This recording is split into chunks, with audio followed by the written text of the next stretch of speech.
For all of the Dare Ogunbowale talk I've made over the last a few videos, you'd think I'd be a Dare stan, but I think it requires us to discern a little more deeply about what is Dare Ogunbowale going to do for the Jacksonville Jaguars in this week 17 in the championship. Well, the context is James Robinson torn Achilles, Carlos Hyde on IR, Travis Etienne nowhere to be found. I checked the wire. I didn't notice any running back being added by the Jacksonville Jaguars. So it seems like the Dare Ogunbowale show going into week 17. He was the running back 15 against the New York Jets. And you're thinking to yourself, well, that's okay. High end running back, too. This was against the Jets.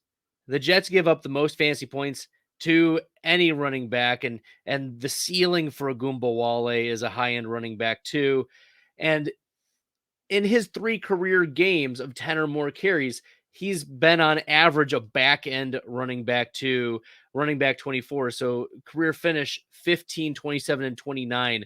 This is the limited sample size, sure, but in that limited sample size, we don't see an explosion game. He doesn't have the measurables, the explosive play, the pass catching, and he's not on an offense that's going to generate a lot of points. The Jacksonville Jaguars are not, they're objectively not a good team.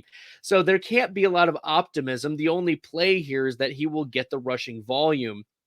And the matchup versus New England isn't like a negative matchup, but it isn't a plus matchup either. It's only a plus 2.2% versus average for the running back position. So I don't carry a lot of confidence about Dare Ogunbowale, but desperate times call for desperate measures. And if Dare Ogunbowale is out there, maybe you pick him up to defend against the person who you're competing against. That's a possibility, using Dare Ogunbowale as a defense mechanism. Who would have thought that it came down to week 17 and you needing to pick up Dare Ogunbowale? But here we are, and there's not a lot of optimism, but as if you need a running back, Dare might do the trick against New England in week 17.